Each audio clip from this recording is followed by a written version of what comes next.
Over the mud spas and through the guards to Takranad's lair we go. SM knows the way to keep them all safe, but Jod is now the new foe.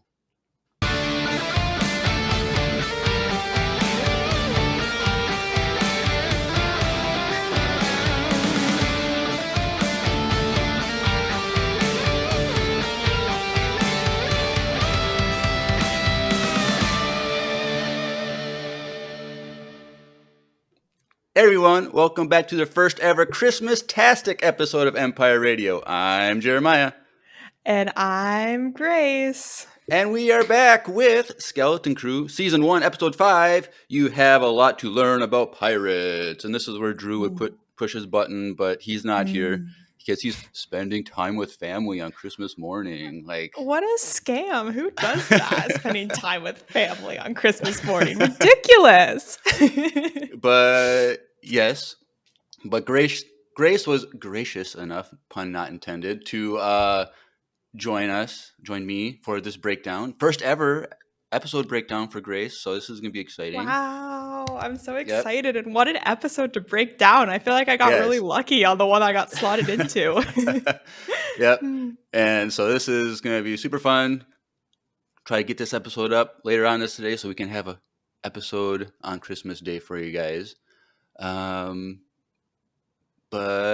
yeah, so there's not much really to get into, really. I think no news really for Star Wars, nothing going on. Only little thing that I think was announced like last week was the Mandalorian and Grogu movie has finished filming. So okay, still another year and a half before it comes out, but I was just rewatching some of Mando season 2 and remembering how much I like that show and how much whatever, we can say what we will about the third season, but there were some great moments in the early days of the show. I was watching that episode where Grogu like slurps the frog eggs, and it just it never gets old. It's so good. It's so funny. But sad, but funny. But really funny and really cute. I'm like, oh, he just was hungry. Like, Mando just needed to feed him more. Yep. Rookie dad mistake, I guess. You got to remember to feed your kids, dads. But the fun little fact, though, about casting that they have in the movie is someone was cast as the voice for...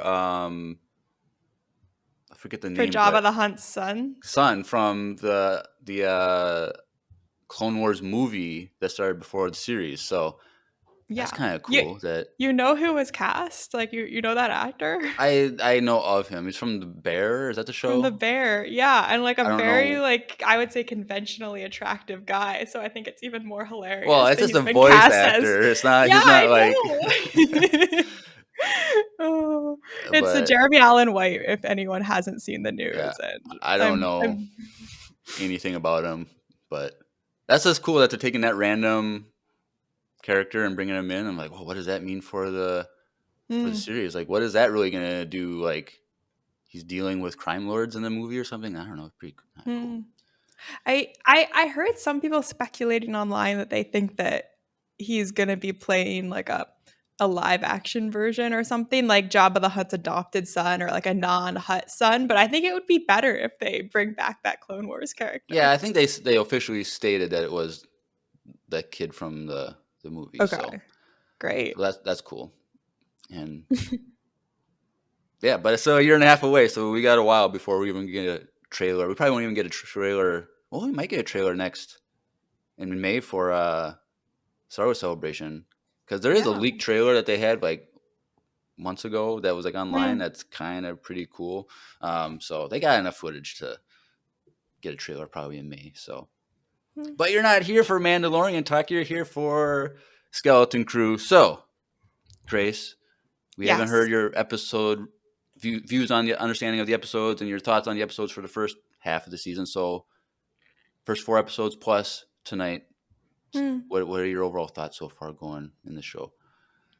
My overall thoughts are that I like it. Like, I think that the show is fun, and I've heard you guys say kind of a similar thing because it feels like something different. It feels like it's not trying to fit into some other pre-established Star Wars box. It's just forging its own way. It's like a fun, lighthearted children's adventure through space. We have children who are not like super powerful Jedi or Padawans or warriors. They're just normal kids who are going to school and then found themselves thrust off into this galaxy far away. They've never even seen stars. I love the like whimsy and, relatability of that, because I think a lot of us, if we were actually thrust into the Star Wars universe, would feel similarly to these kids. Um so yeah, I've been enjoying it. I'm trying not to get too invested in any of the larger or potentially larger stakes, like the mystery around At-At, I find exciting. I want to know how it connects, but I'm like fully prepared for it to just kind of be like small and contained like the show. And like I'm totally not expecting this to like directly connect to the other Mandoverse stuff, but if it does, cool. I felt like last week's episode, as maybe you guys were saying in your episode, it was like a little harder for me to get into. I was not as excited about the like war-torn planet, but by the end of it, when they found that secret room, I could tell we were going in an exciting direction. And I thought this week's episode was incredible. So I am definitely like really excited to see how the show finishes, see how the kids continue to develop, see how their relationship with Jod continues to develop. And yeah, I don't know. I hope they stick the landing on this. Like I feel like maybe it doesn't seem like a lot of people are watching it, or there isn't as much talk about it as some other past shows, maybe because people are more negative on Star Wars. But I think this show is like exactly what a Disney Plus Star Wars show should be doing. So I hope it gets the accolades it deserves. So a question that Drew and I had for you. So like, we're a lot older than you, and so like Mm, we have like the nostalgia factor of like the '80s movies that like this is kind of like mimicking. Do you yeah. have any of that like connection? Have you watched any of those things like the Goonies? Like that's the main one. Anything like that?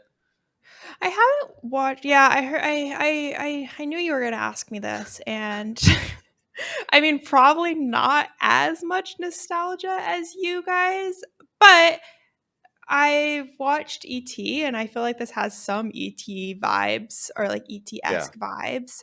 And I thought this last week's episode had a lot of like Indiana Jones vibes, which is I kind of thought they were gonna 80s. get chased by a rolling ball or something. Yeah, me too. So that was feeling super nostalgic. So yeah, like a little bit. You But really should watch the Goonies. That's a really fun one. I think I feel like this episode was the most like Goonies because in that they're like underground going through like trying to traverse through like booby traps and stuff, and I was like, this is like definitely like the Goonies, and so I think that'd be a movie that you'd have fun watching with the. You should watch it as a family. with the family, That would yeah. be a I good feel like my movie to parents watch. probably like it. Okay. Yeah. I'll float it. They all really want to watch Dune Prophecy, but I feel like the Goonies would be a little bit more fun and Well, light for this yeah, holiday season. definitely. Yeah. Yeah, so like this episode, like the look of it was very odd. Like this is looking really weird for me to like it was hard for me to get in, but once they were like underground, I Yeah. was really into it. Once like the pirates showed up, once like the chaos started to happen, like Mm, I really started to like it, and I thought it had a really really strong ending. The yeah. cliffhanger at the end was great. Mm, And so like one of the big talking points that Drew and I have had is like, is Jod actually force sensitive? yeah. I feel like this episode maybe confirmed that. Um, Yeah. cause like, cause he was doing it a lot this episode using the force, it felt like. Yeah. And I noticed like everything that he like moved was metal. Even like the Mm, key in the first appearance was metal. I'm like, does he have like some magnetism thing or whatever to move metal objects? But like, he wouldn't have had that on him in the prison cell because they would have taken that off. mm, And like, I don't know. What do you think? Is he force yeah. sensitive? Is he not? What's the deal with this guy? I think this is like I hate to jump right into the theorizing, but I'm on the same page as you where I think that he is. I feel like after last episode, I was like, he's definitely not. And then this episode, yeah, we saw a lot of use of the force. We saw him grab the lightsaber at the end, which I felt like was telling he didn't need to do that. he's no longer trying to trick them. He's taking them prisoner. And I feel like perhaps like the more subtle clue is when he's talking to Wim, he is going on, he's like giving some classic Jedi, I forget what the word is, but like idioms or something, Yeah. aphorisms. And he's like, don't feel attachments. I just like let my family go. That was like a red alert in my mind. He said something else too, like your focus determines your reality, I think. Yeah. Which makes me think that perhaps he's had some Jedi training, like Padawan level or like youngling level, but I don't know. Are we overthinking it? Maybe it's like I not don't know. Jedi Like connected at I think all. they're purposely doing that to make us like question everything we believe, type of thing. But like, Yeah. because I like my Star Wars math, Hmm, so hmm, hmm. like, so technically the show they say is 9 ABY, which is the same time when season 1 of Mando started. But they say that Mm. for all the Mandoverse stuff, even though I feel like Okay. it's been a couple years through Ahsoka. But like, so if it's 9 years after the Battle of Yavin, that's 28 years after Order 66. So like, if he's 50-ish, like he would have been still college age or whatever, or yeah, college age, like when Order 66 happened. So like he would have had a lot of training as a Jedi Hmm. at that age. But like his comments, to Wim, how he had let go of his family implies that he was attached to them and they had a stronger relationship with them, and he had to choose to like let him go, Hmm. which imply that he wasn't a Padawan. So like, Yeah. That's interesting. Like, so what if like he was just a kid like Wim who was Jedi obsessed and he has like some basic force abilities but never got I training? I feel like that's what it is, that he figured out how to like use telepathy on his own, or maybe as a pirate he found some Jedi texts or something, and he read Hmm. them and learned how Hmm. to do that. Like, that's a thing. So I think he is force sensitive. I think this episode confirmed it. But if he does have a little like magnet under his jacket or something at a later episode, I won't be surprised. Mm-mm. Or So disappointed, honestly. Like, I thought in episode 2 when he first pulls the key, I was like, ugh, if he's not a Jedi, I'm going to be so annoyed. And now I'm like, I don't really care. That's not really central to his character, at least thus far. right, yeah, but the one thing I was kind of disappointed with this episode was I thought there was going to be this episode was going to be like them trying to get back to their ship on Yeah. at Octon or whatever that planet was. So Hmm. like, I didn't like the jump ahead to like where we missed all that, because they had to drag SM-33 like from the top of that tower back to the ship. Like, how did they do that? Unless he just used the force the whole time and like, but I don't know. That was the one little thing that I was kind of like disappointed by, but not a big deal. They jumped right into it, so it's fun. It was a longer episode, 45 minutes, so Yeah. that was kind of cool. Um, but yeah, we can just kind of jump in scene by scene on this. So Let's do it. starts out back on at Atten. We're finally getting back. We were like, when are we going to get back to at Atten? And Yeah. we see Wendell, Wim's dad, at work in the Hmm. office. Hmm. And so at first I was like, this whole episode is just going to be them, the parents on at Atten trying to escape or whatever. I thought that's what the whole episode was. So I was kind of a little disappointed too when it Yeah. wasn't that. Because like I'm like, I want to know what's going on, but like it's not the central point of the Yeah. story. Um, Yeah. and I was into the work setup. I felt like it was a very roomy cubicle that Wendell had. Like he had a lot of oh yeah, it space, wasn't all very tiny modern. cubes. Yeah, yeah, no, they're doing it right and on Adat and Yeah, and so like one of kind of reminded me of Andor a little bit, like mm-hmm. when Cyril Karn is in all those things, but those are like way more like compacted, and like this had a little more elbow or shoulder room in these Sure. cubicles. But like, so he's just sitting there and he's just kind of like nervous, like, obviously if your child is missing, you're not gonna be like, hey guys, what a great day, like you're gonna be like continually distraught.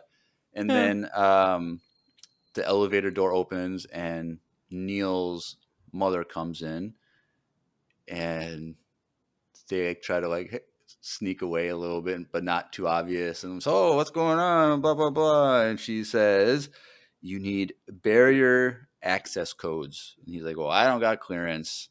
And Hmm. she's like, well, use this thing. Like, well, where did you get this thing? I want to know who made this. Like, is this like a black market thing that's going Yeah. on like on this planet that whatever. So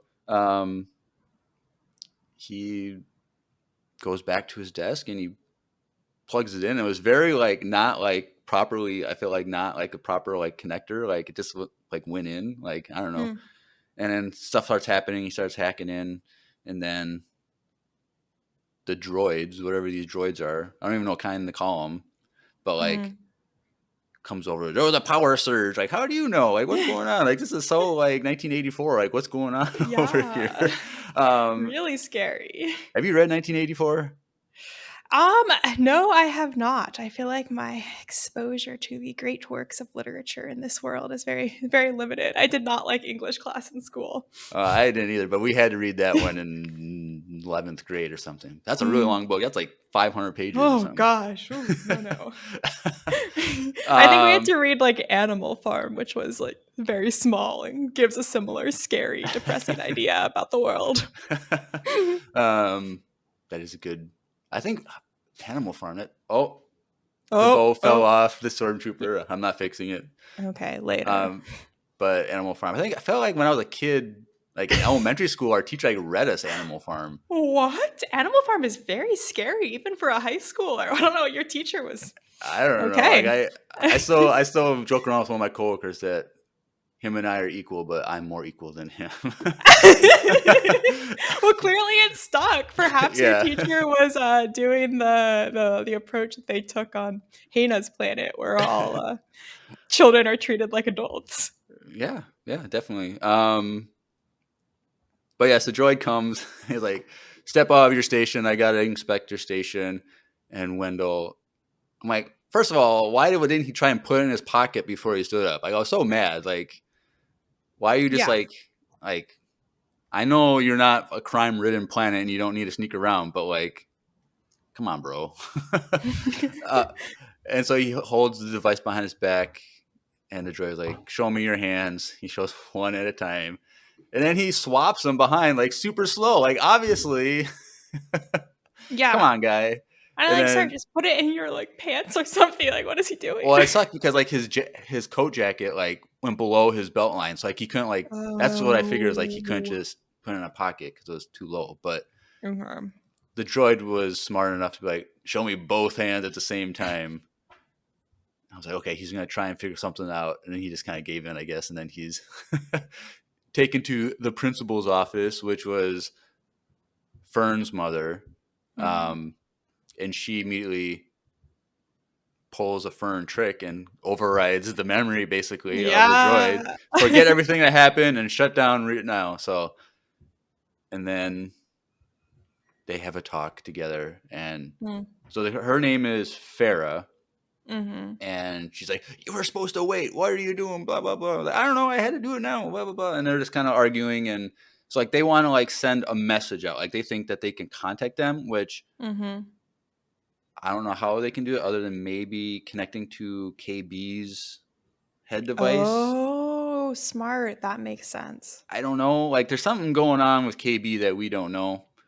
Hmm. Because, like, when we saw that her parents before, like, she has A medical medical condition. condition. And then today, like, or in this episode, she was like, I can't go down there by the pools, steam Yeah. pools. Like, what's going on there? So there's something going on there.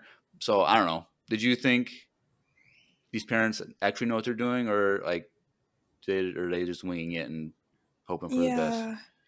Again, it's something that I like about the show. It feels like the parents don't know what they're doing. They're just like normal parents who work like, middle class jobs or whatever the equivalent is on At-Aten.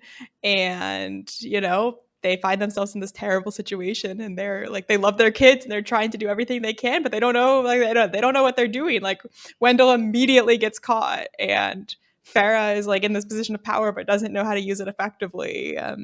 The family we don't really we still don't have much about KB's parents besides that one shot of her mom's, and Yeah. then the parents I feel like we have to watch out for are Neil's parents. I have some Neil family related theories that perhaps we'll get to later, Okay. So yeah, I think it's notable that they had this like hacking device on hand. Was I it? think Is your we theories should based keep an off eye that out. that statue in the lair? Yeah. Okay, we'll get to that. I Yeah. noticed the elephant statue too. So, Yeah. and they specifically did not show the face on that hologram of that guy for a reason. Yeah. Okay. Okay. We're on the same page. We're on the Okay, same so page. We'll get there. maybe we'll get there. All right. Um, and Wendell basically says the supervisor isn't going to help us. So like Fern's mother did say like in that previous episode, like I want an immediate audience with the supervisor. So apparently maybe they got shut down right away, or they had that meeting and they were told no. So they're on their own. Do you think that there's actually a supervisor, or do you think it's just like a concept meant to like keep everybody in line? I I feel like they want us to think that there's not actually a supervisor, that it's just like a droid or a computer, and like I'm obviously that was my first instinct. Um, I don't know who it would be if it wasn't one of those things. Like, yeah, I I'm not sure.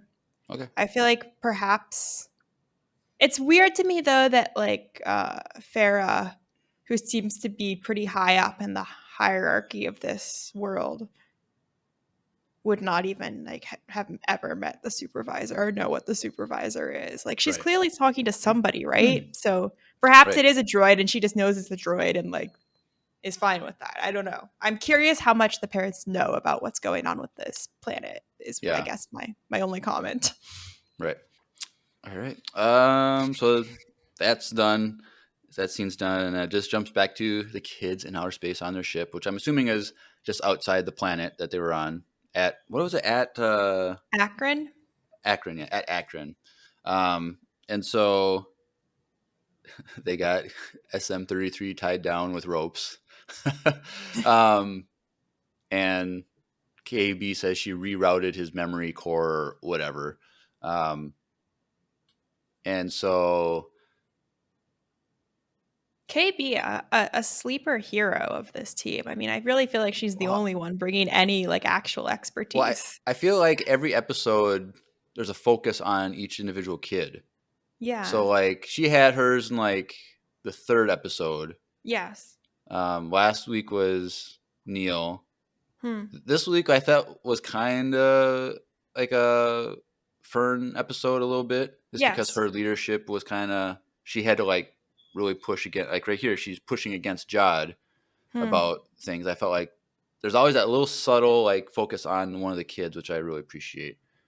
Um, but they're arguing kind of like we have a deal, like you get your payment type of thing when you bring us home. So they're just kind of going back and forth, and they have SM turn back on, and he's back to normal, which I'm kind of Hmm. surprised that like it was that easy of a fix. I don't know. Were you a little surprised that he was honky dory ready to go? Like, I guess. I mean, I don't know. I didn't mind it. I kind of like didn't think about it because it just like moves on so quickly. But your point is valid. yeah. So, but I guess what KB did was enough to like knock some sense into him, I guess. But so then Fern asked him, "Do you know where at Atten is?" And so that goes on a thing where he starts going on saying that this is Tak Renaud's ship, Hmm. and that gets Jod all like brightened up, like, "Oh, dang!" And he's like, "This must be the Onyx Cinder." And I'm like, "That's a cool name for a ship, Onyx Cinder." Hmm. Hmm. Um, and he just kind of goes off on this story of like the legend of Tak Renaud, and the kids are like, "Okay, okay," and he says, "Then he just disappeared." And the kid's like, "Oh, okay, whatever. Well, we got to figure out Yeah. what we're gonna do." I thought that was kind of funny. He's all excited, but the kids don't care. My absolute favorite part of that story, and perhaps my favorite line of the episode, is he tells that whole story. He's so serious about it, and then like there's a beat, and then Neil is like, what's a concubine?" Oh, yeah. Well, we're I getting to felt that. like That's next, the next story, because then it flashes to like Captain Fern is like, let's go. Hmm. And then we hear the full story of like what happened to the ship. And Hmm. a concubine is just a girlfriend we'll go with. Yeah. And so they're off on their way to Skull Ridge Mountain. This is where Captain Takranad's lair is supposedly. And so SM-33 is telling the story of how they got to Atten in the first place, and there was a mutiny type of thing going on. But then the captain's girlfriend must have sided with the mutiny, and in that conflict, the ship crashed because he's like, "Well, if I'm not going to be able to get it, you can't have it, and no one else can get it, so we're just crashing the ship." Hmm. So I'm wondering if, because we see the captain is like stabbed up against the wall, a skeleton, like, was it the girlfriend that like stabbed him? Like, we'll probably never know unless we get like a flashback of like stuff. But I don't think that's going to happen, a flashback. But No, no. And I don't think we need a flashback. I right, think the whole like point of the kids not really caring about the story and like not really understanding it and understanding what it means is that they're kids. Like, you know, they don't get that there was like political intrigue and violence. They just like want to get home to their families. right. And that's why I found the whole story like moments so cute and funny and very whimsical. Yep. He keeps saying whimsical. I'm like, Whim, the character, and whimsical. Oh yeah, I'm sorry, I like, need to stop. I'm like, is it like intentional by them to like, of the writers to like Oh, make the show wow. whimsical? And Oh, he's Jeremiah. Yeah, because he's the most whimsical character, don't you think? and he He's just like so like in his and fantasy like land. he goes on an adventure on a whim. Like he just wants to Mm, go. Like, see, this is why this yeah, is much better writing of a show than like the previous show we got, because it makes yeah, sense. yeah. um, Oh, also, I saw that Uncle Owen said in the chat that he read, I think, 1984. So that's fun. or Animal Farm, which one of Or those. Animal Farm. But 1984 is a lot harder to read than Animal Farm. He says it's Oh, Animal Animal Farm. Farm. um, All right, we're on the same page, Uncle Owen. Yeah. Glad you um, liked it. I did not like it in high school. um, two legs good, four legs bad. It's kind of funny. Moving on. So while the story is going on, Wim runs off because he's just not happy. I'm like, oh no, Wim, what's going on? And so Jod follows him, and Wim is on his little like data pad thing, reading or playing a game, and Jod is just, hey, what's going on? I'm like, oh crap, he's crying. I'm good. I don't need to intervene, but he like Hmm. gets suckered into it, and he's like, don't worry, kid. We'll get you home soon. And he starts walking away. Like, you'll see your mom and dad soon. And then he's like, not my mom. And then Jod's like, damn it. Gosh dang it. He's like, all right. So he goes back and he sits down to him. And you got to get rid of your attachments. This is what's screwing you over right now. If Hmm. you got rid of your attachments, you didn't care about your family, like just get rid of them, just walk away, then you won't be sad. And I'm like, not a good advice. Trying to be like a father figure kind of in the moment, but not. I'm like, okay, well, you were still talking about like Jedi type Hmm. stuff, but like that attachment stuff only applies to like force sensitive people, because Hmm. the force causes them to like want to like save their family if they're in danger and use their power to protect their family and stuff like that. So like saying it to a non-force sensitive, this doesn't really make sense to me. I don't know. What do you think about him giving this pep talk of Yeah, attachment? it's another great scene from the episode. I feel like Jude Law does a really good job of playing a character who has clearly spent no time ever with children and has some kernel of like good or like desire to help. Like clearly he goes and sits down with Wim, but like has no idea what he's doing. And so therefore either falling back on some sort of like attachment, dogma that somebody gave him in the past in his theoretical Jedi training, or like something that he read in a book or heard once. Like he's really trying and he's like completely failing, and it's pretty funny to see. So those were my only thoughts. Yep. And then he has the line that your focus is your reality, and he's like, you have a really strong vision for things, like just Hmm. follow your vision of what you want to do and do it.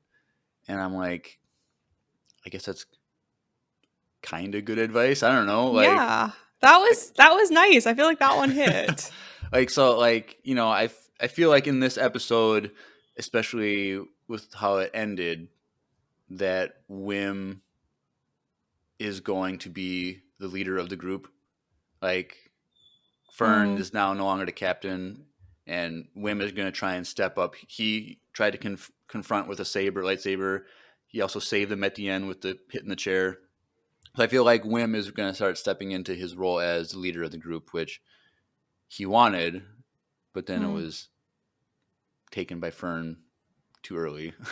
But like I don't know, we'll see how it goes. Like he might also last episode he's like said he admired Fern's leadership, and so maybe he will yield to her. I don't know. Yeah. Um, I'm curious. I feel like Wim is the character that of the kids that I have connected with the least, or maybe found the most annoying. Like he is still cute.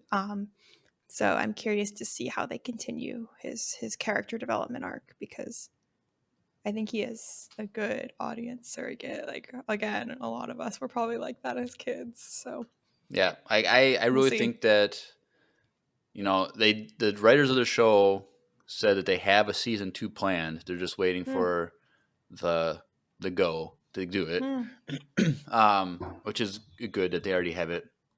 Probably not fully Yeah. written, but they have what they want to do type of thing. But like, I feel like there was episode 2 or 3 or whatever it was when Um, Neil was the pilot, KB was the tech person, and then Hmm. Fern and Wim, they went to the gunner position. Like they all had their positions in the ship to do their role. I'm Hmm. like, this is a good team to like Yeah. be a squad together going through the galaxy for their rest of their lives type of thing.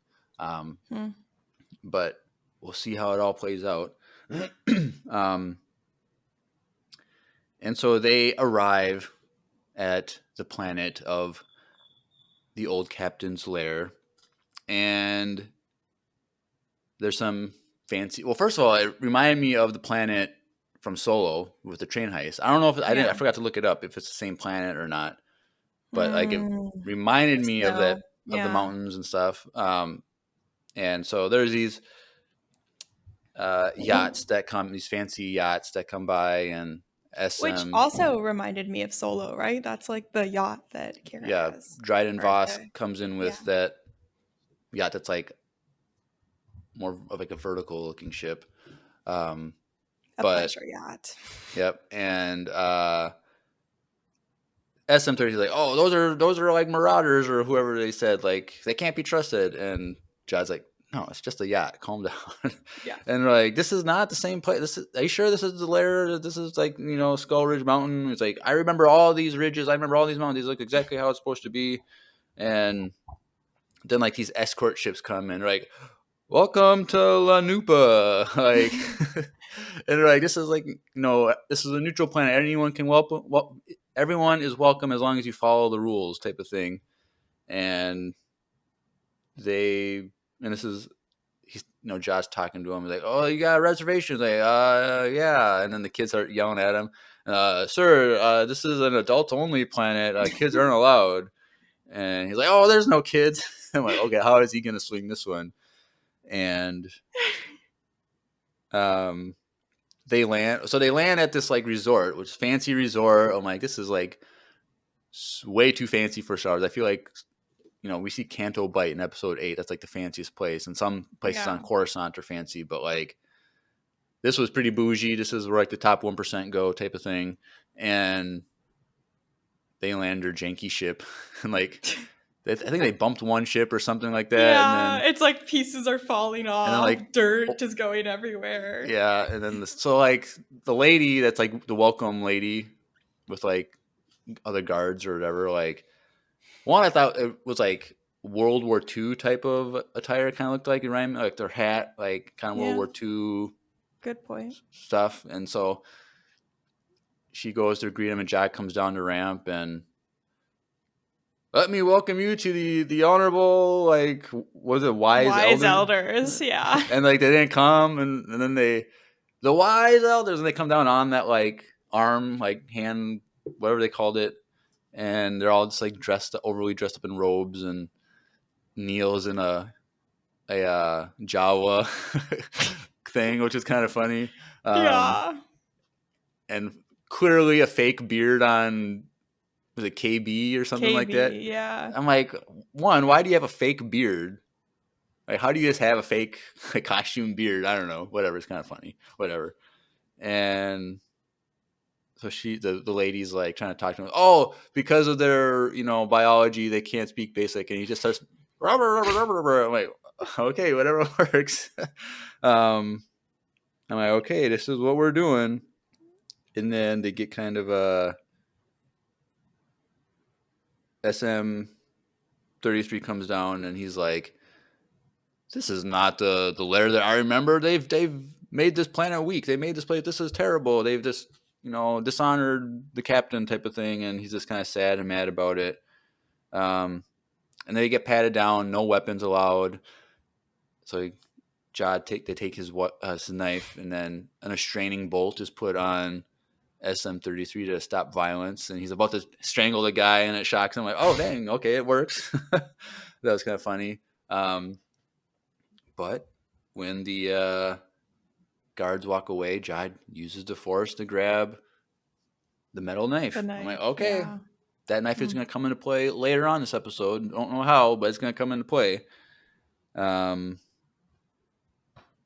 And so they get the tour of the facility. Like, here's this place, here's this place. Oh, there's the mud baths. That's a good spot down there. And we learn that there is like an economic summit led by the banking clan. Yeah. Which is still like the Mun species. Like, that's the thing that I want to understand what's going on. Because, like, was the banking clan in the Clone Wars a neutral party, or was it a Republic party, like, on paper? I think it was neutral, right? Because I feel like when that episode with Rush Clovis, they're on that I forget what the planet's called, but they're meeting with the banking clan, and both the Republic and the oh my gosh, Count Dooku's people are trying to Separatists. The separatists, yeah, are trying to get an additional loan to fund, more weapons or anything. It's kind of very complicated and political for a kids show, but yeah. They were both trying to get a loan from the banking clan. That was like the premise of that episode, which is shocking when I just said it out loud. But it's like, have they continued, like, even through the Empire? Were they still like the banking clan, like still working with banking for the Empire? Like, yeah, I don't know. I feel like it's a little questionable to have a single race and planet in charge of all banking, but yeah, like even now as the New Republic, you would think they would completely revamp the banking system, but like, I don't know, they're there. Like, perhaps banking shouldn't be a monopoly, but yeah. So you look down and you see all these little skinny headed people in the mud baths, like, like, this is kind of a weird thing, but whatever. And so the lady, goes to the desk, and Jod goes up, and she's like, all right, so what was your name? What's you have a reservation?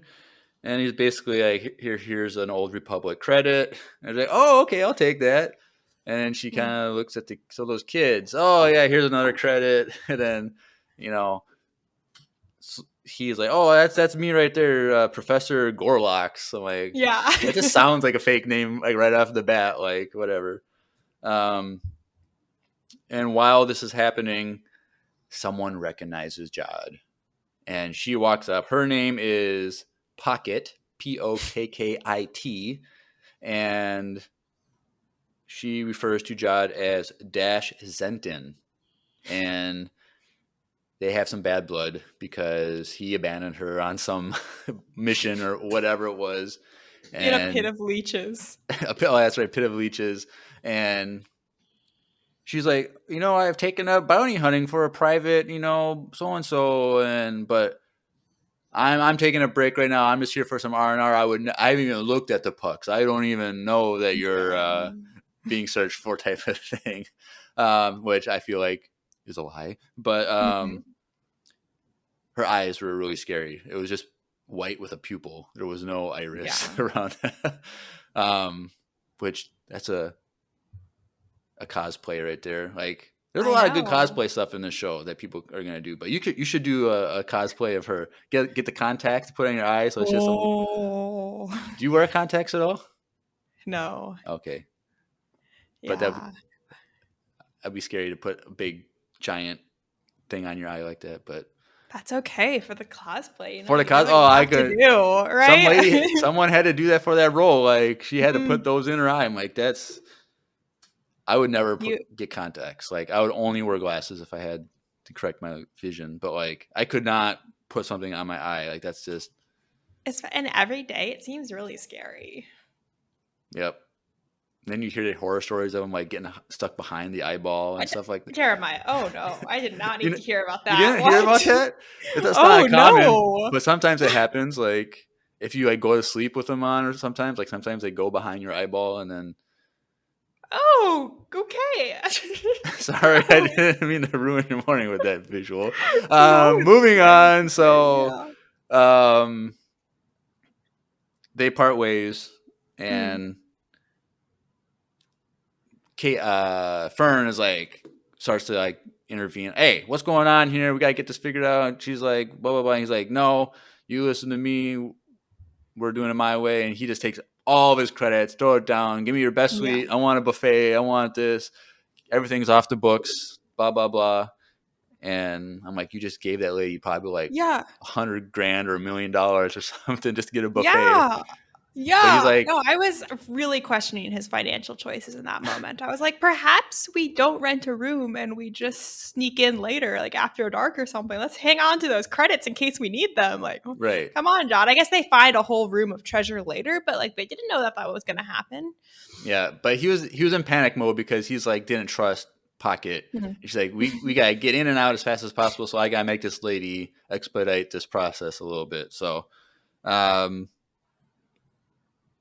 but they get the best suite and very fancy, best view on the whole resort over the mountain, snow-capped mountains, and the kids are all hyped, like, this is amazing, blah blah blah. And then he pushes the button, and it like blurs the glass, which I think is a cool technology that does exist in this world. That Yeah. glass blurring thing, and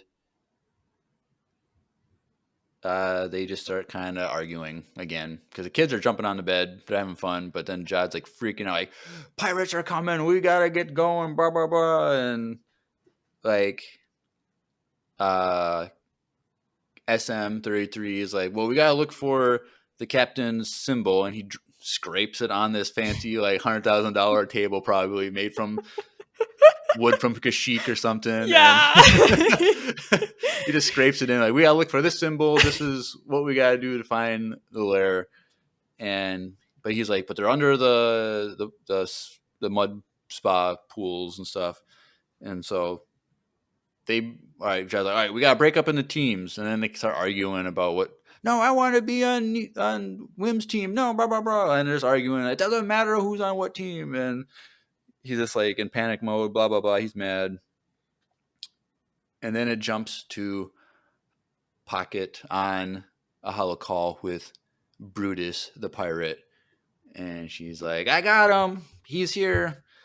And he's like, all right, we're on your way. And she's like, I want my money. He's like, not until we get him. Like duh. Like, I feel like that's how it's always supposed to work. She should know that by now.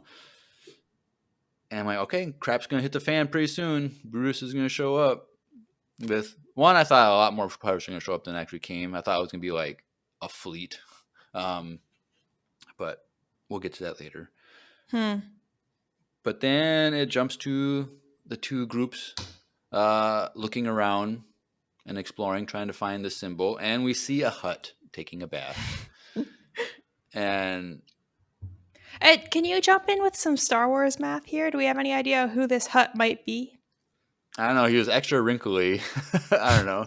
Maybe that's why he needed that bath. But because like he had like a line on his chest So at first I thought Hmm. it was Zero, but Zero was like Purple. purple or black or Yeah. something, like a darker. So I was like, oh, that's not him. But like, did Zero die or did he live through the Clone Wars? I can't remember. I think he lived. Yeah, I can't. I think I he can't lived. But I can't remember. I remember. think he just got put in jail. But then he got freed from jail, right? Because Cad Bane broke him out, I thought then right? he got put back in jail. He went I back. don't Okay, and then he went remember. back again. Okay, but I don't know. Maybe he's Yeah. just another just rich hut. That's what's the term for like a trust fund baby? He just has like he's not any leadership. He just takes the money and he goes on fancy vacations and stuff. But Probably. It this was little probably just a fun Easter egg. yeah, so a little like server guy comes with like a giant plate of like fruit and stuff, and the hut's like, I don't want this. And he grabs a guy and he's about to throw it in his mouth, and the guy's like, not Not again. again. I feel like they had to do that for making it a more kid-friendly show, because if I had been a kid and I had seen that scene, I would have cried Oh really? thinking that that little guy was going to get eaten, but they like clarify that it's, likely he'll be fine by including the line not again. And I appreciated that even as an adult.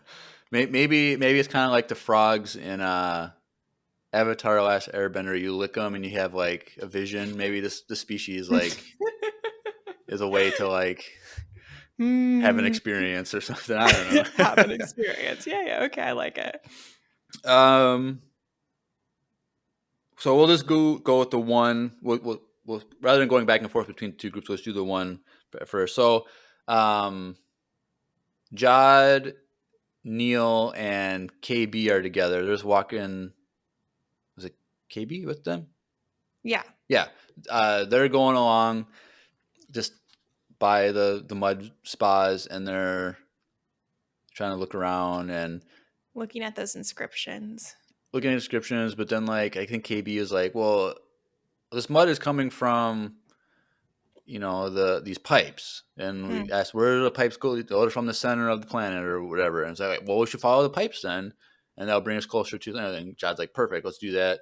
Then they find these writings on the wall, carvings, and so like this was like something that was shown in like an official like images from the show before the show came out, and Hmm. people said that these inscriptions were the same type of inscriptions from Peridia in the Ahsoka series. Oh, interesting. And I so didn't people know were like, that. "What's the connection? Is there a connection? Is this like another like world between worlds entry down here somewhere? And this is how Ahsoka's gonna get back, or I don't know." Like people were freaking out, but because there was like a connection in the Mandoverse between two shows, but like it didn't really amount to anything. At least in this episode, maybe it might come Yeah. back, but an Huh. ancient language from a different galaxy is on this planet, and like it seems a little specific, Suspicious. suspicious Hmm. too.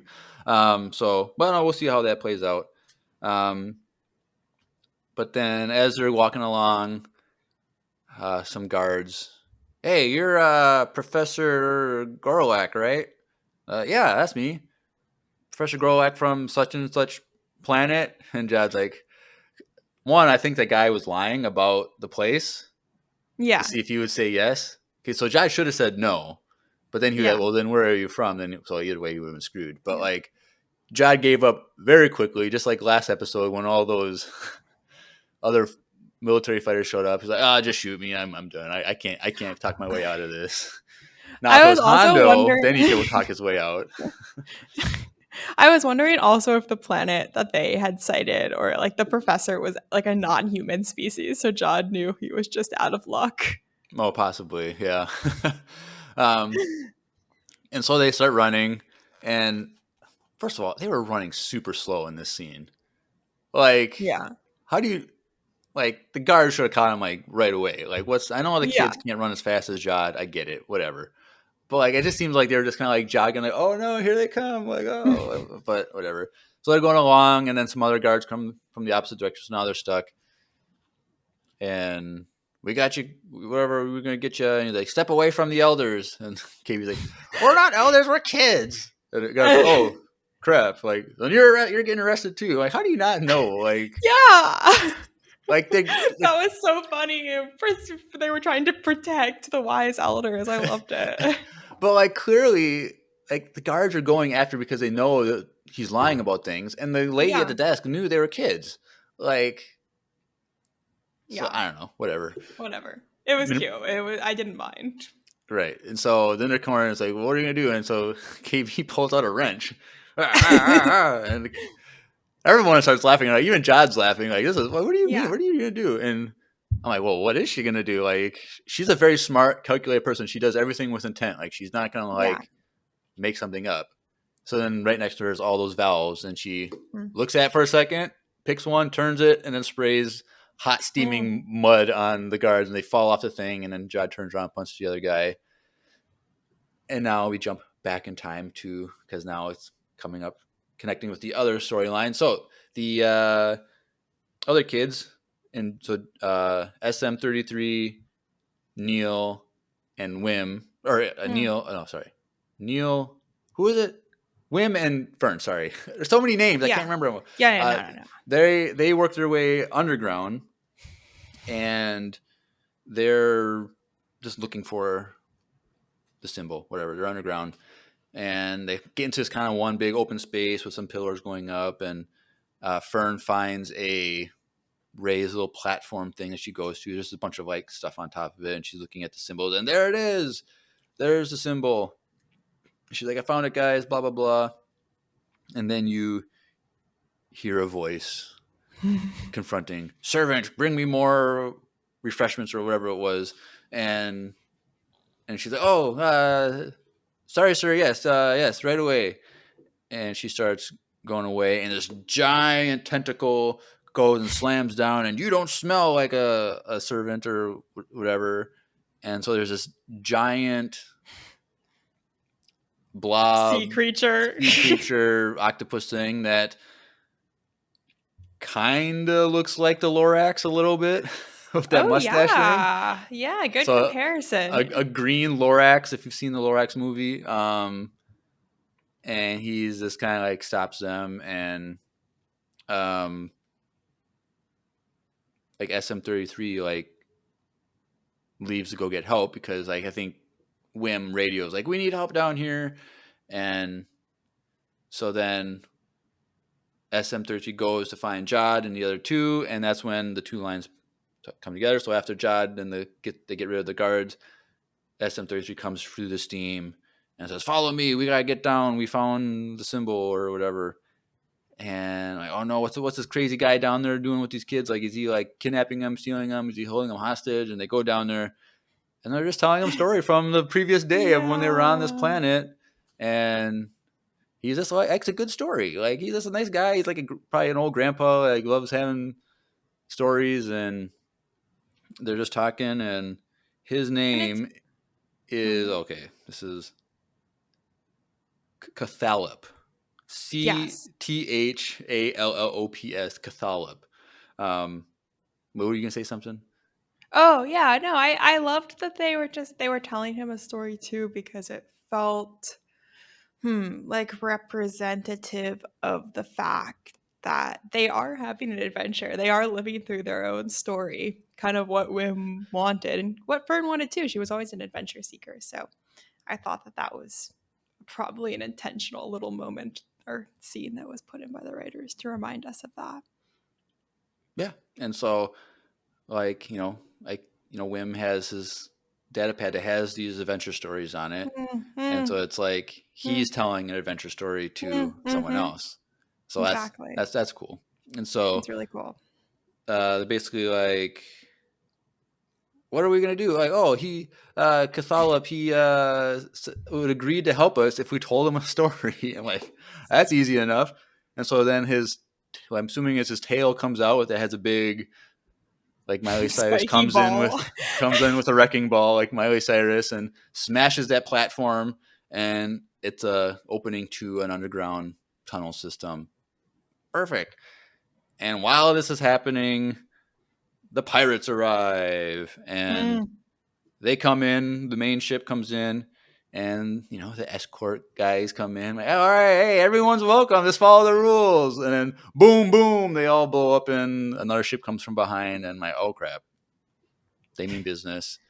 They come in, they land, and they don't care about the other fancy starships there. They just smash them and land on top of them and stuff. I'm like, okay. And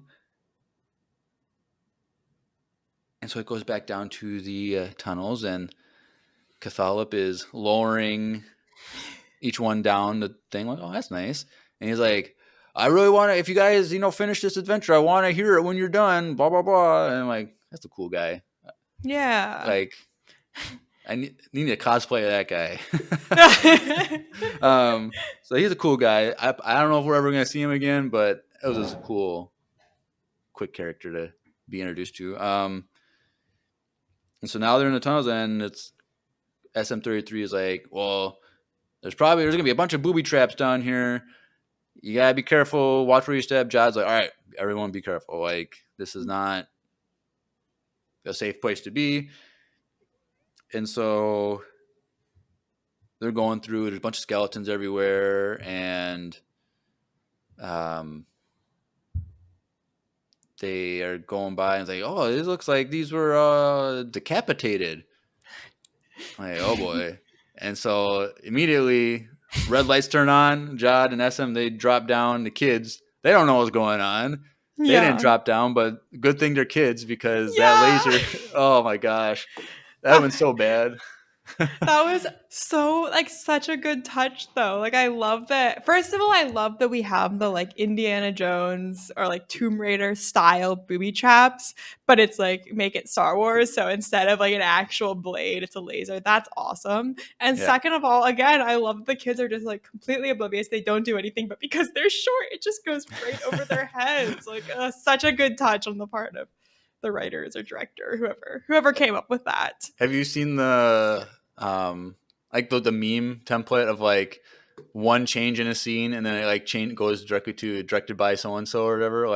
Kind of it's a simple fix. If Darth Maul. Darth Maul going over little Anakin, kills Anakin. And written and directed by George Lucas. That's the end of the story. Yeah.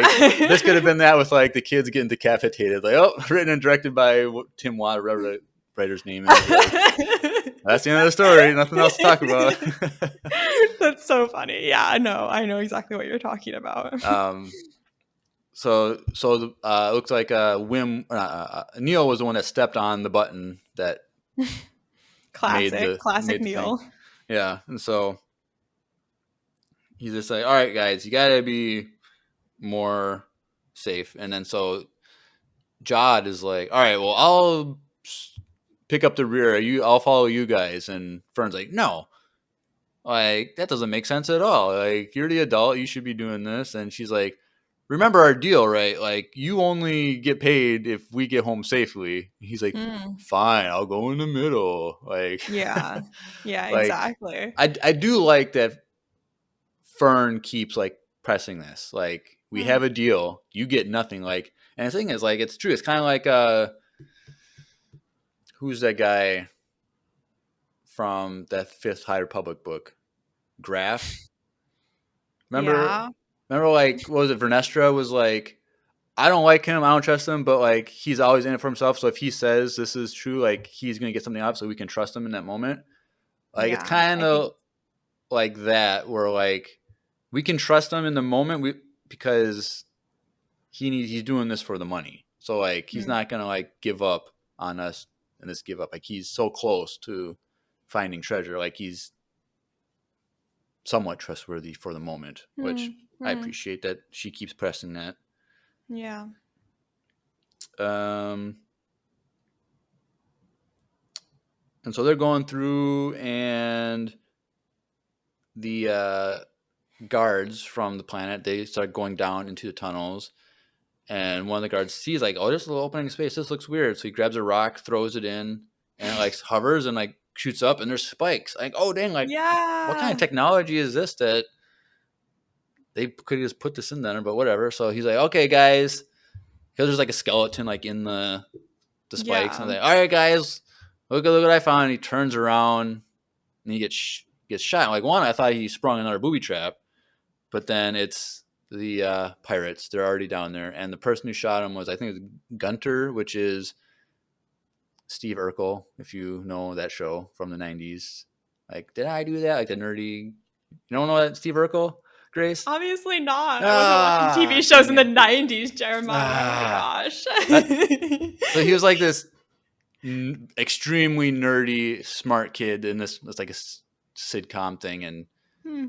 like over the top nerdy. Like, you couldn't be more cliche with how nerdy this guy was. But now he's cast as this pirate guy that is leading these guys down there. So it's just Good funny for looking him. at him and seeing like how I know him from like my childhood. Like, it's kind of funny. But so he shoots them, and so then they're kind of, okay, they're here. Like, we know they're right behind these kids somewhere. Um, Hmm. And it's another great like Indiana Jones knockoff booby trap because we have the modern technology of the hovering and then right, the classic like, spikes, right. which I feel like you see in every Tomb Raider anything. Every booby trap has spikes. Yeah. By the way, I was recently rewatching Indiana Jones with somebody else, and they were asking me, they were like, "Oh, is this like this is so stupid. Like this isn't historically accurate." And I was like, "No, no, for sure this is historically accurate because like, my undergraduate degree is in history." So I was like, "No, no, for sure. Like they had this in ancient tombs in Egypt and whatnot." Anyway, I looked it up, and it is absolutely not historically accurate, but which was honestly soul crushing. Like I just assumed all these tombs did historically have booby traps and whatnot, but apparently like there were some basic traps, but there wasn't anything like shooting out of the Oh, walls or right, giant rolling boulders or whatever, which right. is a bummer to learn. It's been a long time. I haven't watched those movies in a long time. Like, I barely remember any of them, really. I remember like the heart Right. one, grabbing the heart. Oh gosh. Oh yeah, me too. Me too. Um, Skip that movie is not good. The first one and the third one I feel like are great and hold up. The middle one is bad. I watched like the first 20 minutes of the second one after I'd watched the first one. And the first 20 minutes of the second one, you see the like little Star Wars Easter egg where they're going to Club Obi-Wan, which is fun, but the rest of that movie is honestly awful. I did not like it. and then like with Raiders of the Lost Ark, like Indiana Jones, like everything he does, like adds nothing to the story. Everything else would have happened in the story, even whether or not he was there or not. That's not Raiders of the Lost Or Ark. what? Raiders What? of the What's Lost Ark is good. no? What? Which No, because one? what's the one like when like they open up the Ark of the Covenant, right? And then like all the Nazis get killed, like all everything in that movie would have happened the way it did, whether or not Indiana Jones was there or not.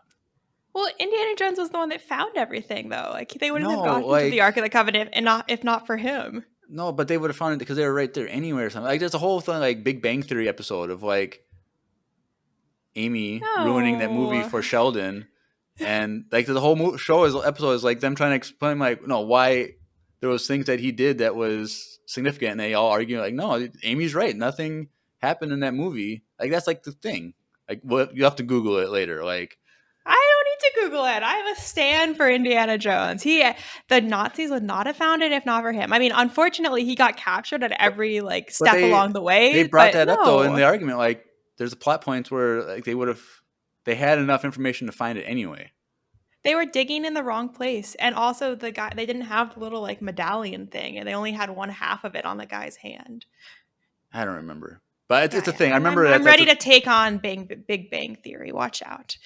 or the internet in general. um, but yes, the pirates are there. So the kids and John and SM-303, they're working their way through, and they come to a pool Hmm. of liquid, and I'm like, oh, this next thing, and Jod's like, well, there has to be some way to figure this out. There has to be a lever somewhere, not a lever, a lever. Yeah. Oh, I Did you also notice noticed that, that? Jeremiah. I was literally in my like I got red alert. My whole family was laughing. Classic British people. um, and so he's just looking around. Everyone else is kind of like looking around, and KB, she sees an inscription on the ceiling, and it says you have to give up what was it, what you love most, or what, Yeah. something like that. And Or Everyone's like, what is most valuable or yeah. something. And Fern is like, what does that mean? And they're like, we gotta sacrifice someone. Yeah. Like, oh dang, like they were like serious, like this is what we gotta do, guys. And Jod's like, this is when the title of the episode is like, you have a lot to learn about pirates. This he says Hmm. this, like it's not that simple. Like, Captain Renaud, he didn't think twice about killing. He didn't care about people's lives or killing people. Like, he did it every day. So like throwing a body in here isn't going to do. Like, what do pirates value the most? And kids stop for a second. They're like, treasure. And Jod's like, well, all right, empty your pockets. Do any of you have at least one credit left or anything left? And they're like, no, we gave you all our batteries. And they're all checking their pockets. And as they're doing that, you see him using the force to move one left. He kept one for insurance purposes. Hmm. um, and he throws it in the water and the acid water, and they're just waiting. They're just waiting, just waiting. Nothing happens. Nothing happens. And then it starts to bubble. A big green bubble comes up, and then the water drains, and there's a bunch of skeletons in there, and uh, the door opens up down there. Like, all right, kids, we gotta go. They're right behind us because you can hear them yelling or whatever. And they run down there, and they get in, and women is standing there with Jod, and a blaster bolt goes by. Like, oh crap! And they go down and say, close the door, and they close the door. He's like, well, this door is not going to hold these guys for that long, so we got to hurry. And they enter in, and it's a big room full of treasure. Now, this is where Treasure. we got misled by the trailers, because this whole time Drew and I were like, well, we've seen the room full of treasure, like in the Hmm. trailer. And so we know they get back to the treasure, and they get back to Atten this season, and Hmm. the kids are down there. Like, way to ruin the show. Well, good job, Hmm. Disney. You got us. This is not the treasure on Atten. This is just Hmm. the lair. And so, um, giant room full of gold and treasure. Yeah. And did you ever watch the Mummy movies Mm-mm. with Brendan Fraser? So there's a Mm. scene when they go down into the looking for one of the not emperors, pharaohs or whatever, and they open up this giant room, and it's just filled with gold. Like, it kind of reminded me of Wow. that movie. Or Um, like the room full of treasure in Aladdin. It's a similar vibe, I feel like. yep.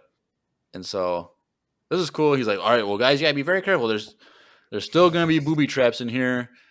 Be very careful. Let's just all spread out and look for something that seems out of place. Hmm. And I'm like, one, why are you letting these kids go by themselves when they have no idea Hmm. what they're doing? Hmm. But they all spread out, and they're, And that was also when he's like, go look for a data port. oh And they're yeah, all like, okay, okay. And then Neil what's a or data somebody is port? like, what's a data port? Again, like such a kid question, right? Or like kid response to be like, yeah, yeah, yeah. And then be like, wait a second. Like, I don't even know what they just asked me to do. Like, but they have data ports though in on at Aden, right? Because like they plug stuff into things. Is that not just what they? It's a I different term. guess. But like maybe when you were a kid, like if you were 10 and somebody was like, go get me a like USB-C cable, you'd be like, what? I don't know. I feel like kids these days are way smarter than us with technology. Like, but I don't know. But you're right. Like, they didn't know what they're looking for, and so they're just looking Hmm. around. Um, and when Wim is looking around, he turns the corner of something, and he looks and he locks on. Like, oh, what did he see? What did he find? And Yeah. there's a lightsaber. I'm like, oh, it's a nice, Yeah. cool gold one. And Yeah. Are we thinking it's a High Republic lightsaber? It definitely looked like well, ornate enough. it has to be. Like, it doesn't. I feel like the High Republic ones were more like decorated, but like this Hmm. was still gold, and like it's the debate is, when did this ship crash on Atten? Like, Yeah. it's for sure no later than the High Republic Phase 1 and 3, like 200 years before. But like, I feel like it's even older than that. Hmm. Um, so this is maybe Phase 2 or something of Hmm. something older and older, like, because like it's reference to like the old Republic credits, which I is know. even like even further back. Like technically, like, the old Republic in the EU is like thousands of years before. Um, Though I feel like they're trying to confuse us because like if they're currently in the New Republic, Old Republic could be any republic that we've seen before. yeah, but They like, like annoyingly. but clearly, it's still a lot older than what we're used to now, like in that timeline of like technology and stuff. So it's like it's definitely High Republic or older of a lightsaber. And I'm like, oh dang, this is gonna come into play. And I'm like, is he gonna take it? Like, is he gonna have it on him? Like, in a later episode, he's just gonna whip it out and save the day. I didn't know what he was gonna do, but Hmm. it's there. And so, um, they're all looking around, and Neil like, hey guys, I think I found something. And they all come by. Look at this table. There's all this food, but it's all like rotten. But this fresh roast right out of the oven looks it's right there, ready to go. Sunday dinner right there. And they're like, yeah. And so Neil goes to sit on the bench thing.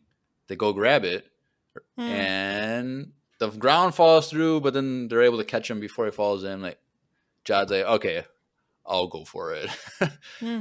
And he touches the roast and he lifts it up, and it's like a crank. Hmm. And the data port comes out of the ground. Like, that's it, guys. We found it. We got all the information that we need. We're just gotta tap in and get the information, and we can be on our way. And so he has SM-33 hack into it, but he's like, SM-33 is like, Captain, is this okay? He's asking her for permission. Like, Hmm. yep, go ahead. Gets the information. They get the coordinates for at Atten. Perfect. There it is, right there. Cool, we got it. And then, um, the Jad is like, well, are you connected to like what's going on out there, like through this data port? And he's like, yeah. He's like, turn the acid back on. Now this was pretty Yeah. dark. Like this was Really dark. Yeah. terrible. Like they re And I think intentionally so, right? Because you can see the like shock and almost like lack of like full comprehension on the faces of the kids. They like know that there are some bad people outside, but and they know that acid would hurt them, but then to like see him just be like, yeah, drown them in the acid. And for yeah. us as watchers is a lot, and for the kids, they're just like, who is this guy? Like we knew we couldn't trust him, but this is the next level of bad behavior, or scary behavior. Yeah. And it's like this whole show, like we're like trying to like give Jod the benefit of the doubt that he's a good guy down Hmm. in his heart, but like we forget that at the beginning of the episode or season, he's leading pirates and taking over ship and killing people, and Mm-hmm. he's doing pirate stuff, and he's a terrible human being.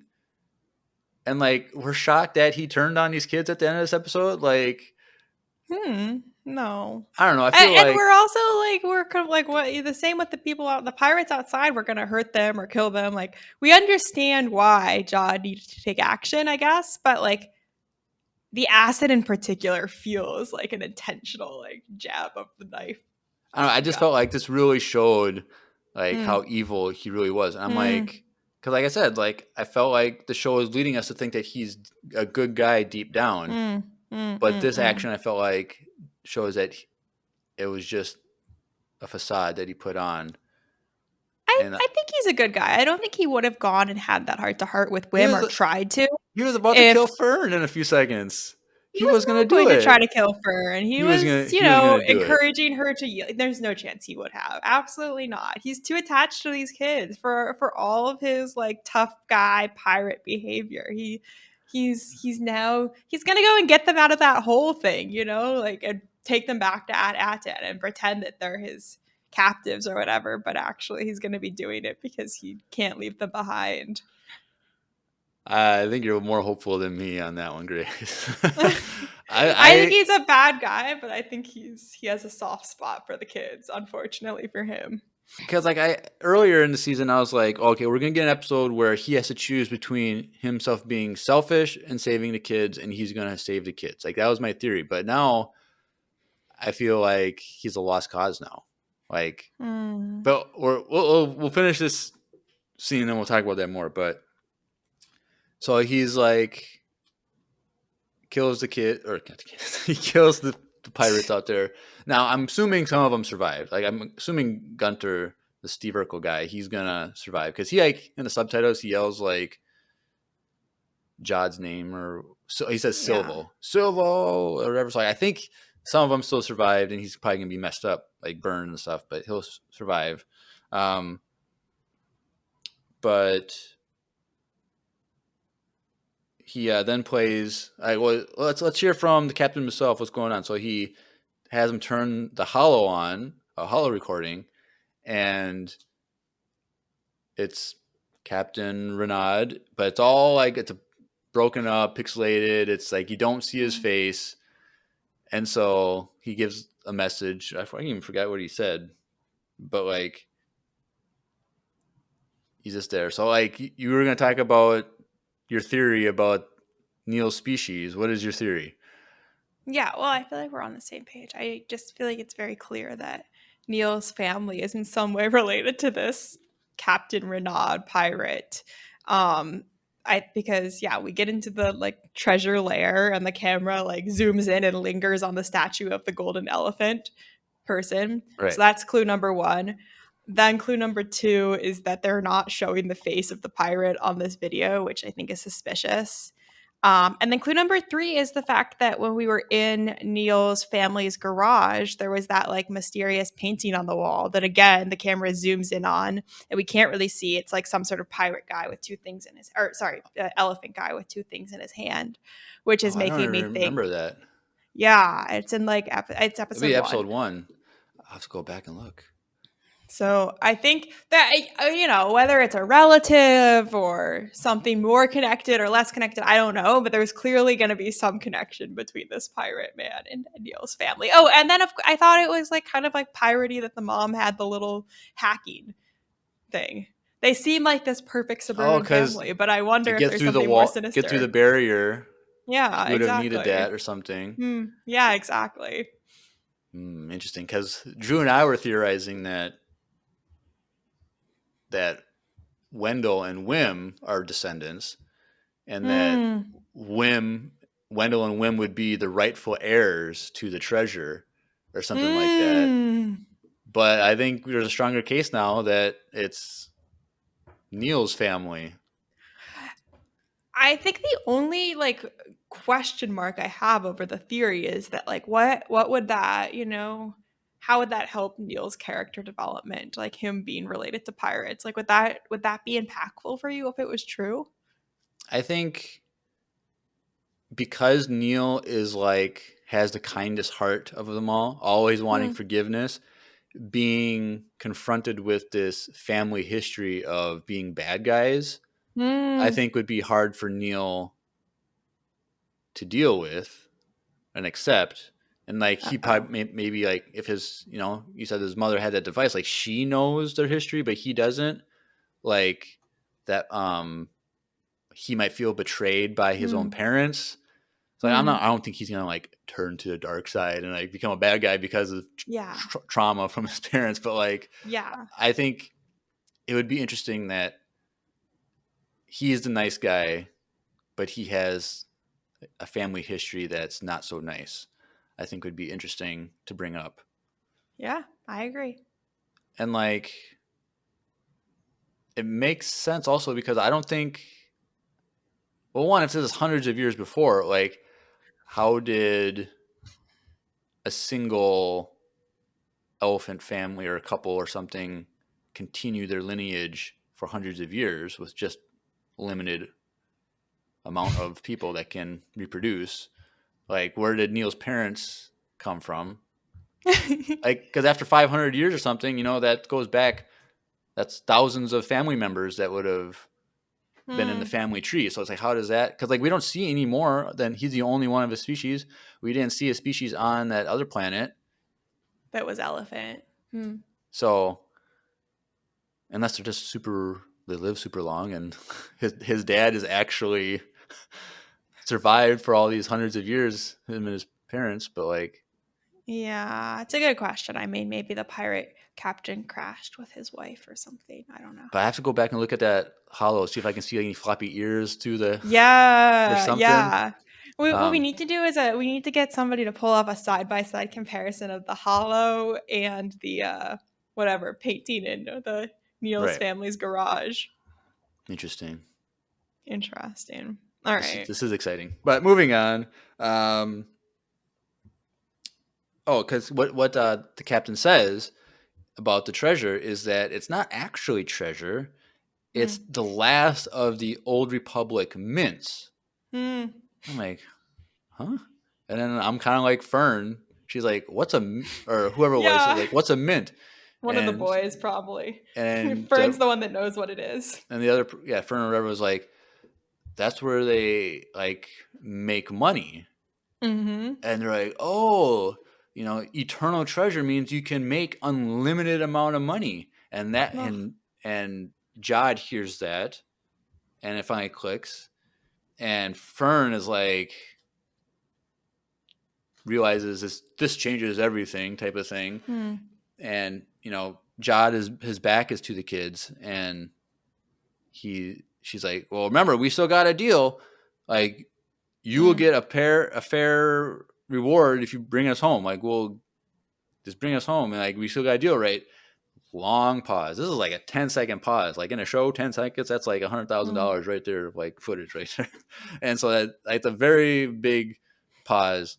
And I'm like, what is he gonna do? This is the fifth episode of 8. Like, there has to be a big change in the story now. Yeah. And he turns around and he's like, SM-33, I'm invoking my right to challenge Hmm. the captain. And SM-33, all right, it's done. And Fern's like, SM, you can't do this. And like, sorry, I have to follow the code of the pirates. And she should have like, memory override. You forget the code of the pirates. Yeah. Like, and he's like, I'm sorry, there's nothing I can do. And Jod turns around. And he's like, all right, well, just yield, Yeah. just yield. And he just keeps saying yield. And she's just backing up. No, and don't know what to do. No, don't know what to do. And then he gets close and then grabs her and puts his Hmm. knife that he took back to her throat. And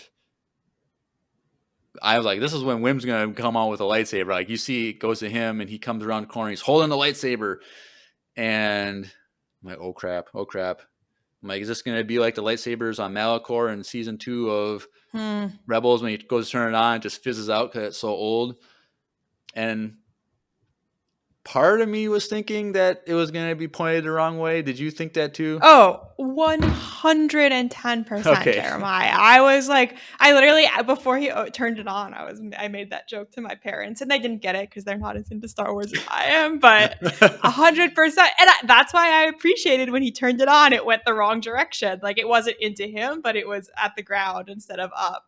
I thought Right. that was such a good, like, I don't know. It was clearly a nod to the intense fans like us who Yeah, make because jokes about Luke holding the lightsaber the wrong way. yeah, so like when I watched it the second time, I kind of like made intention to like look at that saber and was on the pedestal. Like, it Yeah. kind of looked like it was a double bladed thing because like the bottom of the hilt looked like it had another emitter on it, but only the one side had Oh. that little like cape thing, or I don't know what they're called, but like maybe it was only a regular single lightsaber, but like I was like, well, maybe it's actually a double, but I don't know. But yep, so he ignites it. The blade is blue, hits the ground, and it flies out of his hand. Yeah. I like how it like went across the ground and like scored the ground, like made a little divot in the ground like that. I thought that was cool. It didn't turn off right away. Um, and And that again, like such a good subversion of our expectation, right? In any other Star Wars property, the hero kid grabs the lightsaber and ignites it and like boldly takes on the bad guy, but here it's just like he's like useless, he can't do anything even with a big scary lightsaber. And yeah, then he goes and hides with his friends. Like I loved it. I mean, yeah, it's sad, but really realistic. and so at this point, Fern realizes there's nothing she can do, so she chooses to yield. And I was so sad that she yielded. I thought maybe Yeah. something else was going to happen. Maybe the pirates were going to maybe somehow get through the door or something and save the day, like as a distraction. But I'm like, no. And so she yields, and he throws her down or whatever. And he tells SM-33 that the kids are now prisoners because they're suspicion of mutiny and sedition or whatever he said. Like, Yeah. lock them up. And this is when Wim is stepping up in his leadership even more, even though he just failed. It's like, I can get us out of this. And they're all like huddled around that bench at that table. And so he just punches the bench, and the kids fall down into who knows The where. unknown. Spikes? I don't know. Probably not spikes. But where does that lead to? And so Jod, he's clearly upset, but he reaches out to the lightsaber, pulls it to himself, and he turns it on, but you don't see the blade. You just hear the sound right when it goes to black. Like, biggest cliffhanger ever. And so Yeah. that's the episode. It was a really meaty one. Like, there's a lot there. I'm curious to see how they, complete the rest of the season. Yeah, because this is really like, now it's like the first like 2-part episode now, kind of, because every episode it jumps to the next story. Like I said, I thought there was going to be a 2-parter for this week, like last continuation of last week, but they just jumped ahead. But now they have to, because the kids are down in a tunnel somewhere. Jod is trying to escape because he has to get back to his ship to get off the planet, but there's pirates up there. And like, I remember from the trailer that X-Wings show up to this spot. So it's like, that's all going on. So there's crap is going to hit the fan next episode, and I'm excited for it and for the new year on the eve of the year. So I'm excited. Any extra theories, any predictions? There's only 3 episodes left. Yeah. No. I mean, look, I think my main theory was related to Neil's family. Yeah, no, that's basically it. We'll see. We'll see what the mystery of Adatin is. We'll see who this Captain Renaud is. Do you think they're going to be able to like fix the hologram so we can actually see it, or is that going to be like this? Get the reveal from the parents or something later on. Yeah, maybe later on. I feel like we'll see what role the parents have to play going forward. I don't know. There's a lot to discover, and like, it'd be I'm cool just to see. enjoying spending time with these kids. It'd be cool to see like Neil's dad have to like duel Jod with like metal swords. Wow. That would be kind of cool. Wow. Have we seen Neil's dad yet? Like, at that parent meeting where they're all at Farah's house. We see it's him. KB's mom, Wim's dad, and were both of Neil's parents there, or just Neil's mom? Just Neil's mom, but we do see, like, in that first episode when he comes home from school, the parents are both there. So you see his dad, like, embrace him or whatever through the window. I think they released like a picture of Neil's dad, like an actual like character picture, but I have to like examine that, whether it was like a fan made thing or not. I don't know. I have to look it up. But I don't know. We have some digging to do. But yes, so it's gonna be exciting to see what happens. Very exciting. All right. Well, so if you want to come back next week, Grace, no problem. We'll see if your theory pays off. You can join us. Perhaps I'm flying home on December 31st, so we'll see. Well, it'll be Wednesday night when we record. So if you want to, no pressure. You don't have to if you don't want to or can't. All right. But you're always invited to join us for a breakdown. Yeah. Well, I guess before we transition to voicemail time, forgot our coffee break. Oh yeah, so I was wondering about that.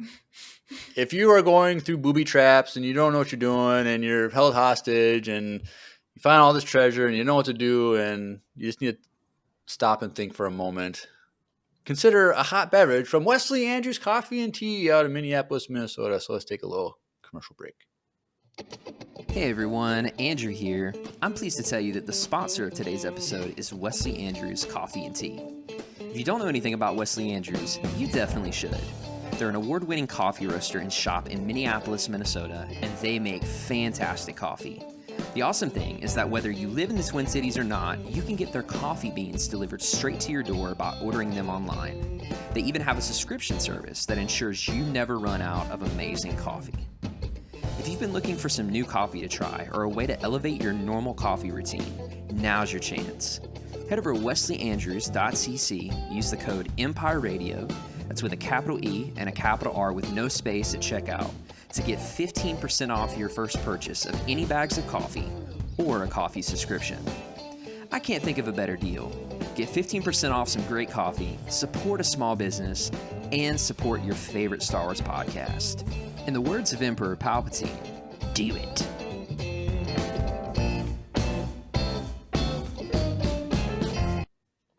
Do it. Do it.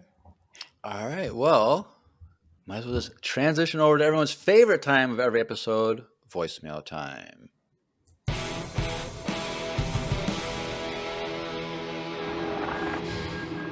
It's voicemail time.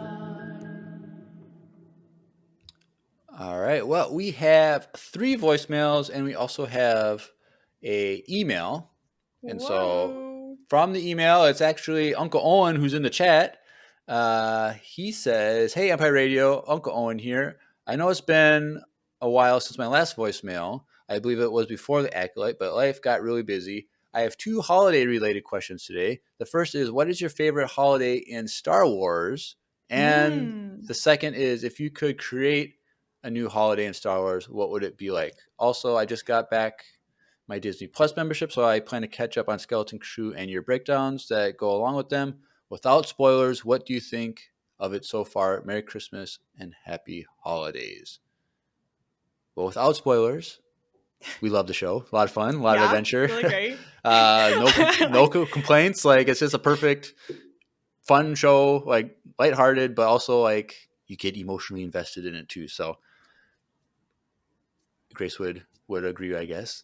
But his questions, favorite holiday in Star Wars. Well, what do we have? Like, we have What Life Day. are there? We have Life Day, the Wookiee one. We also have Empire Day, like the anniversary of the establishment of the Empire. I feel like there's that one in Episode 9. Yeah, exactly. That's like a fun the, desert festival holiday one, fun one. But like, oh, he's specified. I'm gonna look at the chat. I also wanted to specify a celebration also counts, i.e., celebration after the Battle of Yavin. So what so a celebration after the battle in Phantom Menace, where they got the big orb. Yep. My favorite thing about that scene is like you have that fun, jovial music. Yeah. But if you listen to the melody, it's the Emperor's melody. Have you noticed that, Grace? I didn't know that. No, that's a fun. Wow. It's literally the same melody. It's just done more fun. So go back and listen to that after, because it's kind of crazy comparing them side to side, because it's a victory for Palpatine, not a victory for Naboo. I feel like in Clone Wars there's other holidays that like were mentioned, but like I can't. My favorite one is going to be Anakin and Padme's wedding, I guess, if we're doing any sort of celebration. Okay. I would still like to get married or whatever, engaged at that specific spot. So yeah, that's mine. And also because I can't think of any other holidays. The desert holiday festival thing looked fun though. If I knew more information, I might pick that. Yeah, because wasn't that like literally every 40 years they celebrate or something like that? Because I think it was like, or 45 years or something like that, because it was like they lined it up with like the release of the movie from like the original release of the first movie or something like that. I think I'm not sure if it was those scenes or some other scenes. I think it was those scenes, but when I was doing my master's, there was somebody in a class that I was taking who had been studying abroad in Jordan during that time period where they were filming the movie. And he and all of his friends got like cast as extras in some of What? those desert scenes. Yeah, because they needed like, you know, A English bunch of speaking people to work as extras. And so yeah, they just took everyone from their like international school. So that's a fun fact. Can they like? Did they like? I'm in this like group over here in the Yeah. back. Like, And they said that people were being so annoying with Oscar Isaacs. Like all of the girls were just like following him around and harassing him. And he was like so does not annoyed, have just trying to security do and his like. acting. I mean, it was like on set, you know, like all these extras milling around. And they're like, oh my gosh, oh, he's so hot. Like, oh. Oscar Isaac is pretty dreamy, but I mean, yeah, of course. But it's. but I don't know. There's not enough holidays and stuff. But because it's Empire Day, I just remember a scene from Rebels when they're on Lothal and like Kanan and Ezra are like, "Yeah, Empire Day! Woo, Oh, we love the Empire!" yeah. Like, It's a great one. I'm gonna go with that one just because we're Empire Radio, so like True. celebrate the Empire, and just a couple months away, we have our 5-year 300th episode celebration. So that's gonna be a big Wow. day for us. We're still trying to figure out what we're gonna do for that, but I don't know. Okay, so We've done what holiday are you going to create? Oh yeah. What are like significant like moments in Star Wars that should be like celebrated? Hmm. I feel like something related to like Ahsoka or Togrutas would be cool, like some sort of like naturey. I don't know. I needed to prepare for this question. Yeah, like I don't know, like something like I don't know, like you could do like the redemption of Anakin Skywalker Redemption Day or something like that, but I don't think people really bought into that redemption arc as much as Star Wars fans have. But I don't know. It's hard to say. Any like positive moment that's like a galaxy wide. They thing. probably need some sort of like independence from the Empire Day, but I guess that's just the like the Ewok celebration. Yeah, I was gonna say we didn't talk about fireworks. the Ewok celebrate. I like that. That's fun. Ewoks are cute. Han and Leia get married that night, you know, or the next day or something. All right. Next question. All right. I think that's all. Sorry. That's all we had for those questions. All right. So, first voicemail from someone named Alex sending in their first ever voicemail. So, let's take a listen. What is up, Empire Radio? I am very much enjoying your guys' podcast. I just started listening to it a couple weeks ago and have just really enjoyed every single episode that you guys put out. So, yeah. But I did have a few questions. Henceforth, the name is Empire Radio, but are you Empire or are you Rebel? Are you Republican or are you Separatist? And are you Jedi or are you Sith? Just curious. And then the other question was, what is your guys' favorite lightsaber color / lightsaber? But yeah, just curious. All right, we got a lot of questions there. Hopefully I can remember them. So, are we Empire or are we Rebels? Well, I am Team Empire. I have on my balcony, long live the Empire flag. So I'm going to go with that. I'll get a new one that's like that one's like red with like this Empire single. I want to get like an all black and white one. So it's more like on brand with the thing. But Team Empire, just like they say in episode 1 of The Mandalorian, that the Empire brought positive fruit to every demographic that you can measure, so we're going to go with that one. Grace, how about you? Yeah, I mean, if the options were Republic versus Empire, I would obviously be Republic, but if it's between Rebels and Empire, I'm definitely Empire. I do not identify in any way with the Rebels. Then he asks Republican or Imperial, which is a funny way Republic or Separatist, right? Sorry.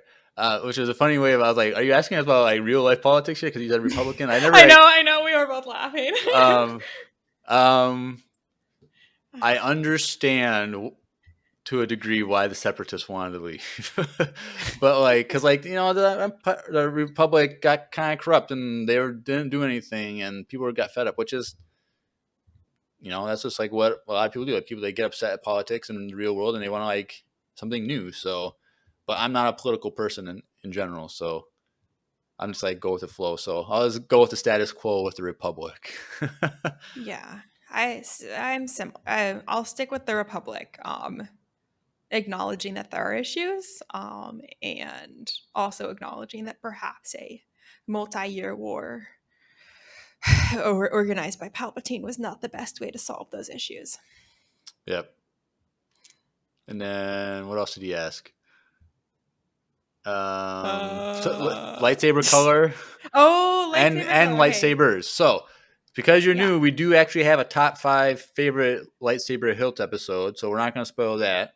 And Grace, when her first episode with us was an interview, so she tells her favorite top 2 sabers in her interview. So go check that out for those answers. But we've never done a discussion on colors of blades. Yeah. Grace, what is your favorite color of blades?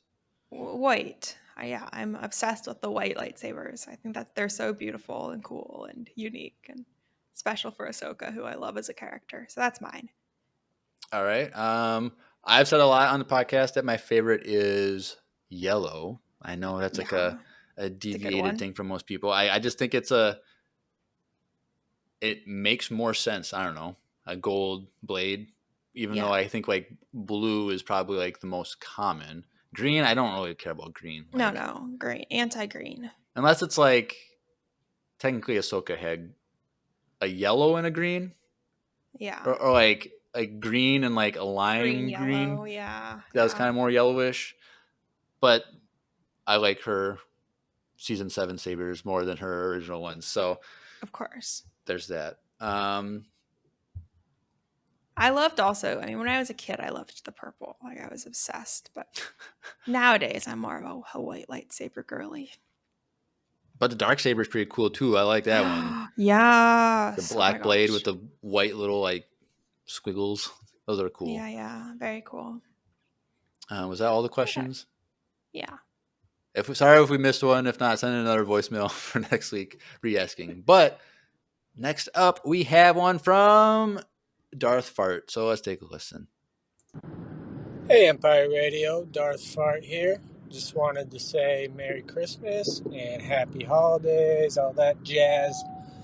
I'll just throw out a quick question here. What is something you most want for Christmas this year? Do you think you're going to get it? Or did you get it? May the Force be with you, and Merry Christmas again. Ho, ho, ho. All right. Thank you. You first. Yeah. Sorry, I probably should have asked you earlier, but I don't really care about getting presents. Like I'm not a materialistic person, so like I'm like my mom does this thing where like for me, my brothers, and my brother-in-law, like she'll get like the same thing for all of us, but like a different color. So like one year it was like slippers, or like one year it was like a Under Armour hoodie thing. Like so like I always look forward to like getting that. Like I think one year we got. Do you know what Zubas are? No. They're like the zebra like print like pajama pants type things. Wait, I love that. That's so cute. So I have like a red, white, and bluish one that I wear that in the winter, like whatever. So I look forward to that, but I also really like getting like a Amazon gift card or cash or something. Sure, like yeah. I'm adult. Like let me buy what I want to get. Do you have an answer for this question, Grace? Yeah, I'm similar to you. Like we're traveling right now, so to me that's already like a really nice gift. But my dad got me these socks. I wish I had them. I had them in front of me, but I put them away now. That have like little pictures of my dog's head on them. It's the silliest thing you've ever seen. It's like my dog's head and then like little bones and paws. And I love gifts like that. Like funny, kind of like personalized, thoughtful things. So I can't think of anything that I want, but that's something that I received, which I think is cute and funny. Yeah. So, And yeah. so we're recording on the 25th Christmas Day, but my family, we're not celebrating Christmas till the 27th on Friday. So I haven't gotten any gifts yet. I don't know what I'm getting. So there's that, but we'll see what my mom gets me. We'll see what clothing thing I get. Hopefully it's something useful. You'll have to report back on the and podcast. and I'm now curious what the matching item I'm is so going mad to because be. my favorite one was that like Under Armour, like it was like a thin hoodie, like it wasn't like a Yeah. bulky one. I love that thing, but like they don't make that one anymore. Like I'd buy more in like different colors, and like I can't Yeah. find it because this is like Oh. I don't know 5-6 years ago or whatever when she gave it to me, and now it's like I can't get it. And so I'm like going on like eBay trying to find it, but like it's all the different stuff, and like dang it. Oh, So wow. That reminds me, just speaking of eBay for a second. Do you remember, like, I don't know if you follow, but like, you know how Columbia has a like a Star Wars coat that they release every year? Like Columbia's like I this the company, did they do like a Han Solo one and like I the vaguely Leia remember. one, I and they did a vaguely Clone remember. Wars one. This year they have a Okay. Darth Vader one. Anyway, when the Ahsoka one and there was a Clone Wars themed one, and there was an Anakin, an Obi-Wan, and an Ahsoka. And the Ahsoka had little like pointy ear things on the hood. Yeah. So obviously the Ahsoka one sold out in like 5 minutes, and the Obi-Wan and Anakin one they had like plenty of stock of. So when I went to get the Ahsoka one, they didn't have it.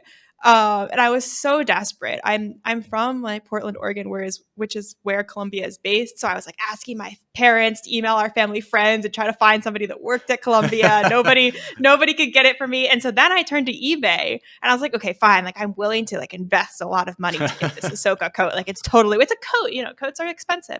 But I couldn't find. It was so like special that even on eBay it was like $2,000 to get this coat secondhand, and I was like, oh. So if anyone has any leads on a slightly less expensive eBay version of that Ahsoka coat, I'm still looking all these years later. What size would you want? Small, probably, maybe medium. I was willing to be flexible on the size. That was the other thing. Like I found an extra large, and I was like, I guess like Triple X XL. Interesting. So anyway, yeah, that was my eBay foray. I can understand like when you find something you want and then it's not there. Yeah, it's sad. Same with It's very sad.